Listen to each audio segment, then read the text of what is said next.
Hello అందరికీ నమస్తే అండి. మనం ఎప్పుడు చేసే ఇడ్లీలు కాకుండా నేను సజ్జలతో ఇడ్లీ ఎలా చేయాలో చూపిస్తాను. ఇప్పుడు మనం ఈ గ్లాస్తో 2 గ్లాసులు సజ్జలు తీసుకోవాలి. ఇది ఒక గ్లాసు, ఇంకో గ్లాస్ అండి. 2 గ్లాసు సజ్జలు తీసుకున్నాను. అదే గ్లాస్తో ఒక గ్లాసు గుండె మినపప్పు. నేను ఎప్పుడు పొట్టు మినపప్పు వేస్తానండి. ఈ పొట్టు మినపప్పు అయిపోయింది, అందుకని మనం ఎప్పుడు వాడినా పొట్టు మినపప్పు వాడితే కనుక దాంట్లో ఫైబర్ ఉంటుంది, అది మంచిది. ఇంకా నేను ఈరోజు తెల్ల మినపప్పు వేస్తున్నాను. ఇది ఒక గ్లాసు. 1 టీ స్పూన్ మెంతులు వేసుకోవాలి.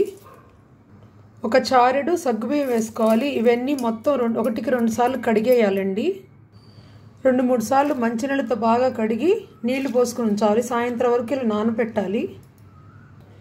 ఇప్పుడు అందరూ మిల్లెట్స్ వాడితే మంచిదని చెప్తున్నారు కదండి. అందరికీ మిల్లెట్స్ పడవండి. ఇలాగే కొర్రలు, సామలు ఇవన్నీ పడవు. మా ఇంట్లో కూడా అవి ఎక్కువ వాడము. కానీ సజ్జలు, రాగులు, జొన్నలు అయితే నేను ఫ్రీక్వెంట్గా వాడుతూనే ఉంటాను. అలాగే సజ్జలు, అలాగే జొన్నలు, తర్వాత రాగులు, దోశలు వేసుకోవచ్చు, ఇడ్లీలు కూడా వేసుకోవచ్చు. ఇవాళ సజ్జ ఇడ్లీలు అనమాట.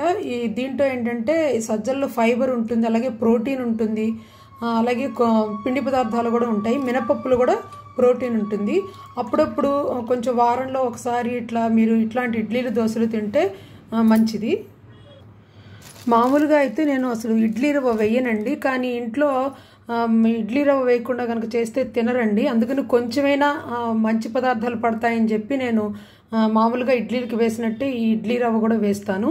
ఇప్పుడు 2 సజ్జలు వేసాను కాబట్టి 1.5 3 గ్లాసులు రవ్వ పోస్తాను. ఇది 2వ గ్లాసు. 3 గ్లాసులు రవ్వ పోసానండి. ఇది కూడా శుభ్రంగా కడుక్కోవాలి. మీరు రవ్వ కనుక వద్దనుకుంటే సగ్గుబియ్యం వేసాం కదా, ఇడ్లీలు మంచిగా మెత్తగానే వస్తాయి. కానీ మా ఇంట్లో పూర్తిగా ఇట్లా వాటితో తినరు, కొంచెం ఇడ్లీ రవ్వ కలపాల్సిందే. దీన్ని కడుక్కోవాలి. దీన్ని కూడా దీంతో పాటు నానబెట్టుకోవాలి. రవ్వ కూడా కడిగేసానండి. దీన్ని కూడా నానబెట్టుకోవాలి సాయంత్రం వరకు. మనకి మిల్లెట్స్ నానడానికి కొంత టైం పడుతుందండి. అందుకని పొద్దున్న 11కి కనుక మనం నానేసుకుంటే సాయంత్రం మిక్సీ వేసుకుని ఆ రోజంతా నైట్ ఉంచితే ఫెర్మెంట్ అవుతుంది. తెల్లారి ఇడ్లీలు వేసుకోవచ్చు. ఫెర్మెంట్ అయిన తర్వాత పిండి ఇలా ఉంటుందండి, ఇడ్లీ పిండి. ఇప్పుడు ఇడ్లీ వేసి చూపిస్తాను. నెయ్యి వేసుకుని కనుక మొత్తం స్ప్రెడ్ చేసుకుని వేస్తే ఇడ్లీ అతుక్కోకుండా ఉంటుంది. అప్పుడు మనకి తోముకోవడానికి వీలుగా ఉంటుంది.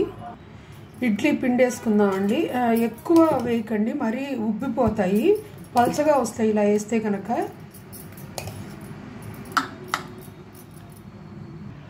ఇడ్లీ కుక్కర్లో పెట్టేస్తున్నానండి. కుక్కర్లో పెట్టేసి మూత పెట్టేసుకుని 8 నిమిషాలేమో మీడియం ఫ్లేమ్లో పెట్టుకోండి. ఇంకొక 5-6 నిమిషాలు సిమ్లో పెట్టుకొని ఆ ఇడ్లీ బాగా తీసేసిన తర్వాత, స్టవ్ ఆఫ్ చేసిన తర్వాత ఒక 5 మినిట్స్ అయిన తర్వాత మూత తీస్తే ఆ ఇడ్లీ ఆవిరంతా పోయిన తర్వాత నీట్గా వస్తాయి తీసుకోవడానికి. ఇడ్లీ అయిపోయిందండి. ఒకవేళ మీకు కనుక పిండిలో కొంచెం కలుపుకోవడానికి తేడా వస్తే కనుక కొంచెం ఉడకడానికి టైం తీసుకుంటుంది. తర్వాత కొంచెం ఎక్కువసేపు ఉడకనప్పుడు కొంచెం చూసుకుని కొంచెం ఎక్కువసేపు ఉడికించుకోండి. ఇడ్లీలు అయిపోయినాయండి.